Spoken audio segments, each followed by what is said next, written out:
Let us touch on your thesis. Why did you decide to write about Vancouver's history with snow? Yeah, so I was always interested in looking at snow or a winter-related topic for my PhD, and I started the PhD before the COVID-19 pandemic. So my ideas were maybe focusing on a provincial-wide element or nationally.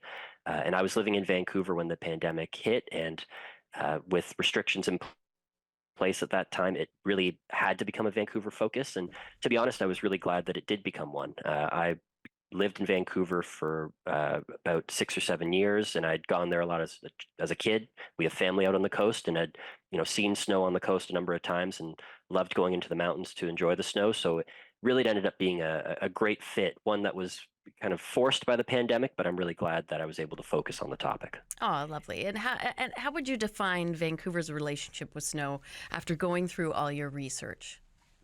Yeah, it's one where we see you talked about attitudes at the very start there. I think it's a very complicated relationship that the city and residents in Metro Vancouver as a whole have with Hmm. snow.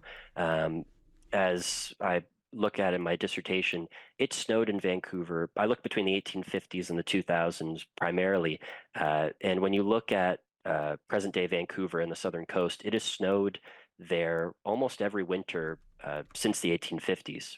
There are more winters with snow than without snow. But attitudes have generally remained the same. When the city of Vancouver incorporated in 1886, civic boosters and large corporations promoted Vancouver's mild, temperate, often rainy winters, and really downplayed the idea that snow was on the coast. They redefined it as something that was unnatural, uncharacteristic, something that happened in the rest of Canada, but not in Vancouver. Selling the mildness of the coastal winters was really a key selling point. And it was something for folks coming from other parts of Canada or other parts of the continent. Vancouver does, in fact, seem less snowy. When it does snow in Vancouver, it doesn't last very long. It's often very short-lived, but it does snow every year. And that really influenced, it became a very sticky idea, I should say. It's stayed around throughout Vancouver's history. In my dissertation, I call it the evergreen mentality, the idea that Vancouver's a place devoid of snow, when in fact it is part of the coast's climate, albeit not as much as the rest of Canada.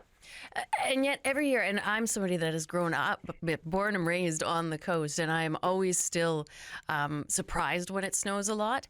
But I suppose many of us use it as an excuse as to why perhaps we don't know how to drive in it properly, or we don't have the correct outerwear.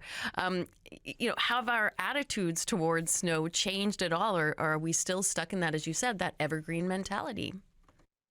I'd say yes. I think Vancouverites are still stuck in that mentality.